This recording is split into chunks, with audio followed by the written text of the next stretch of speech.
Mengapa mahasiswa masih perlu belajar bahasa Indonesia walau sudah di perguruan tinggi, walau sudah diterima dari kelas 1 hingga 12? Jadi, saya akan membagi menjadi 3 bagian untuk menjelaskan alasan mengapa bahasa Indonesia masih perlu dipelajari oleh mahasiswa. Yang pertama, untuk meningkatkan keterampilan akademik dan profesional. Di perguruan tinggi, mahasiswa sering dihadapkan kepada tugas-tugas seperti menulis, karya ilmiah, laporan, dan proposal. Kemampuan ini sangat penting karena menjadi dasar dalam dunia akademik sekaligus bekal untuk dunia kerja. Dengan menguasai bahasa Indonesia yang baik dan benar, mahasiswa dapat menyampaikan gagasan secara jelas dan terstruktur, hingga meningkatkan kredibilitas mereka di lingkungan profesional. Nah, yang kedua, untuk memperkuat identitas bangsa. Bahasa Indonesia adalah perekat persatuan bangsa. Di tengah derasnya arus globalisasi, mahasiswa memiliki peran penting untuk melestarikan budaya dan bahasa nasional. Dengan mempelajari bahasa Indonesia yang baik dan benar, mahasiswa tidak hanya memahami kaidah bahasa, namun juga ikut menjaga jati diri bangsa agar tetap kokoh di tengah pengaruhnya budaya asing. Yang ketiga, untuk memahami perkembangan bahasa di era modern. Saat ini banyak sekali istilah baru yang muncul di teknologi, media sosial, dan ilmu pengetahuan. Jika mahasiswa tidak memahami perkembangan ini, mereka bisa tertinggal dalam komunikasi dan pemahaman informasi. Oleh karena itu, bahasa Indonesia membantu mahasiswa untuk tetap relevan, kritis, dan adaptif terhadap berbagai perubahan yang terjadi. Kesimpulannya, mempelajari bahasa Indonesia di perguruan tinggi dapat memberikan manfaat besar seperti kemampuan akademik, penguatan identitas, hingga kesiapan dalam menghadapi perubahan zaman. Dilansir dari tulisan mualif di laman Universitas Islam An-Nur Lampung, ragam bahasa merupakan bahasa yang berbeda berdasarkan topik, tujuan, hubungan, atau penutur dan metatutur, serta kondisi komunikasinya. Nah, menurut sumber terbaru itu, beberapa ahli yang menggolongkan ragam bahasa Indonesia adalah yang pertama, Profesor Dr. Supomo. Beliau menggolongkan bahasa Indonesia berdasarkan komunikasi resmi dan sosial. Yang kedua itu Profesor Dr. Puja Wicatna. Itu beliau menggolongkan bahasa Indonesia berdasarkan konteks sosial dan budaya. Itu yang ketiga, ada Profesor Dr. Mulyono. Beliau menggolongkan bahasa Indonesia berdasarkan penggunaan dalam berbagai media dan situasi. Nah, contohnya itu ada pertama, ada ragam bahasa berdasarkan media atau sarana. Dibagi menjadi dua itu ada ragam lisan. Ragam lisan merupakan bahasa yang digunakan oleh pemakai bahasa dalam berkomunikasi langsung. Contohnya ketika orang berpidato, memberi sambutan, dan ceramah. Terdapat pula ragam lisan non-standar yang bisa ditemukan dalam kehidupan sehari-hari. Contohnya percakapan antar teman di pasar, berbicara dengan keluarga di rumah, hingga berbagai kesempatan non-formal lainnya. Yang kedua itu ada ragam tulis. Ragam bahasa tulis menggunakan huruf sebagai unsur dasar penyampaian makna atau ujarannya. Contohnya bisa dilihat dari teks berita, buku, novel, surat, dan sebagainya. Nah, yang kedua itu ada ragam bahasa berdasarkan penutur. Dibagi menjadi dua, yaitu yang pertama ragam bahasa berdasarkan daerah. Istilah ragam bahasa berdasarkan daerah dapat kita sebut sebagai dialek atau logat.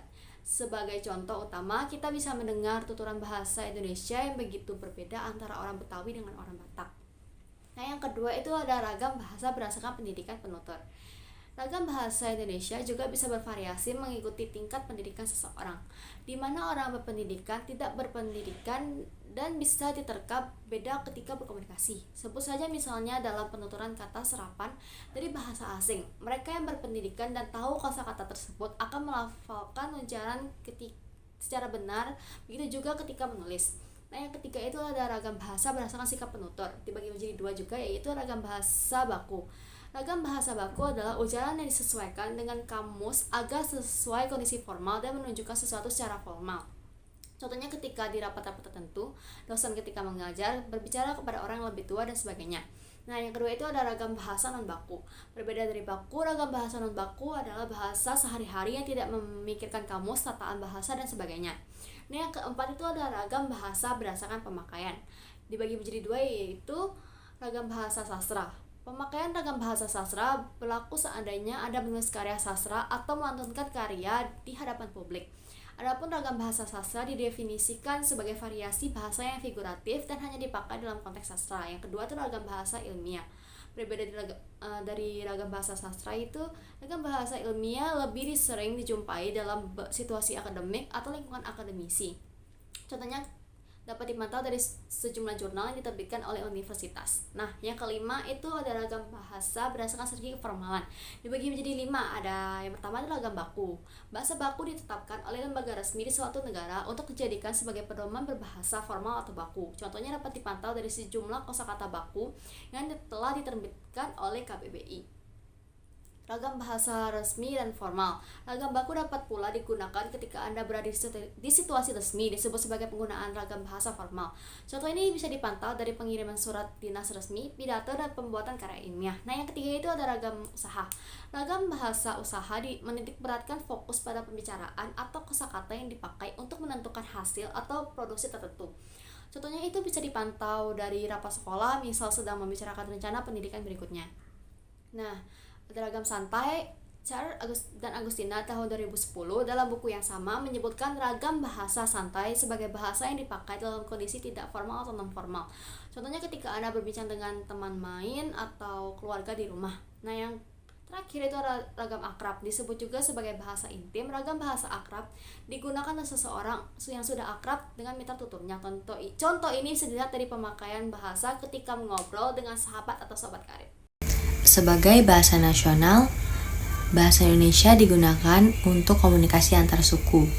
Digunakan untuk mempermudah komunikasi antara masyarakat dari berbagai daerah di Indonesia. Contohnya, seorang pelajar dari Papua berbicara dengan temannya dari Aceh menggunakan bahasa Indonesia untuk saling memahami. Lalu sebagai bahasa negara, bahasa resmi dalam pendidikan, bahasa Indonesia digunakan dalam kurikulum pendidikan dan pengajaran formal di sekolah. Contohnya, buku pelajaran di seluruh Indonesia ditulis menggunakan bahasa Indonesia yang baku. Lalu, yang kedua, sebagai bahasa nasional digunakan di media non-formal. Bahasa Indonesia digunakan dalam media sehari-hari seperti iklan, lagu, atau media sosial dengan gaya yang lebih santai.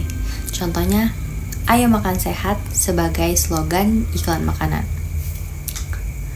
Lalu di bahasa negara, digunakan di dokumen resmi pemerintah sebagai bahasa resmi dalam dokumen dan surat-surat pemerintahan. Contohnya, surat keputusan presiden ditulis dengan bahasa Indonesia yang formal dan baku. Yang ketiga, bahasa nasional sebagai alat pemersatu kebudayaan. Digunakan untuk mempererat persatuan dan menciptakan identitas bersama masyarakat Indonesia.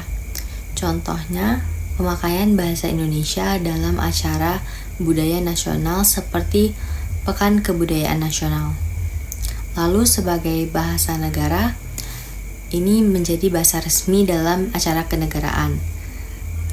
Bahasa Indonesia digunakan dalam upacara kenegaraan dan pidato resmi pemerintah. Contohnya, pidato presiden pada sidang MPR menggunakan bahasa Indonesia yang baku. Siapa saja yang berhak dan wajib menjaga bahasa Indonesia tetap digunakan dengan baik dan benar? Tentu saja jawabannya seluruh rakyat Indonesia yang wajib menjaga bahasa Indonesia, karena bahasa ini adalah identitas dan alat pemersatu bangsa. Setiap individu bertanggung jawab menggunakan dengan baik dalam kehidupan sehari-hari. Namun mungkin ada beberapa pihak tertentu dengan tanggung jawab yang lebih besar karena sebagai inspirasi publik. Contohnya seperti pemerintah, karena membuat kebijakan dan aturan untuk melindungi serta mempromosikan bahasa Indonesia, misal melalui undang-undang. Yang kedua, ada lembaga pendidikan seperti guru dan dosen mengajarkan bahasa Indonesia yang baik dan benar kepada mahasiswa untuk dipelajari. Yang ketiga, yaitu media massa, menyajikan konten dan penggunaan bahasa Indonesia yang berkualitas untuk memberikan asupan kepada pengguna media sosial, contohnya seperti masyarakat. Jadi, semua elemen masyarakat memiliki perannya masing-masing, tetapi pada dasarnya, seluruh rakyat Indonesia wajib menjaga kelestarian dan kedudukan bahasa Indonesia. Bahasa yang baik adalah bahasa yang sesuai dengan situasi dan kondisi penggunaannya. Contohnya, kamu udah makan. Itu termasuk santai, bisa untuk teman. Sedangkan bahasa yang benar adalah bahasa yang sesuai dengan tata bahasa dan kaidah EYD atau ejaan yang disempurnakan. Contohnya, apakah Anda sudah makan? Itu formal sesuai tata bahasa. Lalu perbedaannya, bahasa yang baik belum tentu benar. Misalnya, gimana kabarnya? Itu baik, namun untuk situasi yang santai, tetapi tidak benar secara baku. Bahasa yang benar belum tentu baik jika digunakan di situasi informal, seperti apakah Anda dalam kondisi sehat? Itu terlalu formal untuk percakapan yang santai. Ada beberapa fungsi khusus bahasa. Yang pertama, fungsi fatik, yaitu bertujuan untuk memulai, mempertahankan, atau mengakhiri komunikasi. Contohnya seperti, halo, bagaimana kabarmu hari ini? Yang kedua, fungsi konatif, yaitu bertujuan untuk mempengaruhi, mengajak, atau memerintah orang lain. Contohnya seperti, mari kita jaga kebersihan lingkungan bersama-sama. Yang ketiga, fungsi emotif, yaitu bertujuan untuk mengungkapkan perasaan dan emosi pembicara. Contohnya seperti, saya sangat bahagia mendengar kelulusanmu. Yang keempat, fungsi kultural, bertujuan untuk melestarikan dan mewariskan nilai-nilai budaya. Contohnya seperti penggunaan bahasa dalam upacara adat atau ritual tradisional. Yang kelima, fungsi politis, bertujuan mempengaruhi pandangan atau sikap politik. Contohnya seperti, marilah kita bersatu membangun negeri ini. Yang keenam, fungsi edukatif, bertujuan untuk mendidik dan mentransfer pengetahuan. Contohnya, fotosintesis adalah proses pembuatan makanan pada tumbuhan. Yang ketujuh, fungsi mengatur diri, yaitu bertujuan untuk mengendalikan perilaku dan pikiran sendiri. Contohnya, aku harus tetap tenang dan fokus. Yang ke-8, fungsi mengatur orang lain, yaitu bertujuan untuk mengarahkan atau mengontrol perilaku orang lain. Contohnya, dilarang merokok di area ini. Yang ke-9, fungsi interaksi, bertujuan untuk membangun dan memelihara hubungan sosial. Contohnya, terima kasih atas bantuannya, saya sangat menghargai itu. Yang ke-10, fungsi adaptasi, bertujuan untuk menyesuaikan diri dengan lingkungan dan situasi. Contohnya, penggunaan bahasa formal dalam situasi resmi. Yang ke-11, fungsi sosial, yaitu bertujuan untuk membangun dan mempertahankan hubungan dalam masyarakat. Contohnya seperti, selamat pagi Pak RT, bagaimana keadaan warga kita?